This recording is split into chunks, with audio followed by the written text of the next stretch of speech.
پیام تبریک سازمان اتحاد فداییان خلق ایران به ائتلاف نیروهای سیاسی کردستان ایران به نهادهای رهبری احزاب دوست و همپیمان.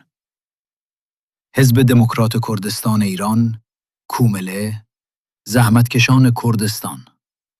درودهای گرم ما را بپذیرید.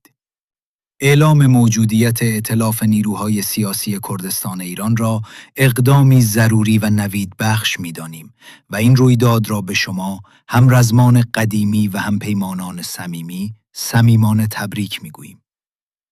جنبش ملی دموکراتیک در کردستان با مشارکت و هدایت هر یک از شما و به سهم و نوبه خود همواره نقطه امید مبارزه علیه هر گونه نابرابری، ستم و بی‌عدالتی در سراسر ایران بوده و هست و از این منظر جایگاهی بایسته و ویژه در میان جامعه متنوع و متکثر ایران به خود اختصاص داده است. ما امیدواریم و فراتر از آن بر این باوریم که با توجه به موقعیت جنبش در کردستان و جایگاه نیروهایی چون شما، ائتلاف نیروهای سیاسی کردستان ایران در کنار ائتلاف همبستگی فراگیر برای آزادی و برابری در ایران و کنگره ملیت‌های ایران فدرال می‌تواند به مثابه پایه و بنیانی مناسب برای گسترش همکاری پایدار در مقیاسی وسیع‌تر عمل کند. از همین رو، رفیقانه از شما درخواست می‌کنیم در جامعه عمل پوشاندن به این امر ضروری در شرایط کنونی پیشگام باشید.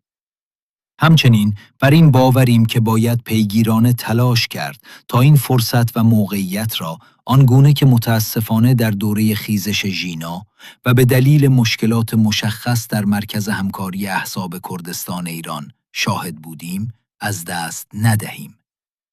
ما ضمن آرزوی موفقیت برای اهداف اعلام شده ائتلاف نیروهای سیاسی کردستان ایران و با امید به گسترش آن، آمادگی خود را برای هر گونه همفکری، همکاری و همراهی، به ویژه در چارچوب ائتلاف کنونی همبستگی فراگیر برای آزادی و برابری در ایران اعمی کنیم. سپاسگزار خواهیم شد در صورت صلاح دید مراتب تبریک و نیز درخواست ما را به اطلاع دیگر اعضای ائتلاف برسانید. با احترام، سازمان اتحاد فداییان خلق ایران، چهارشنبه 6 اسفند 1404 / 25 فوریه 2026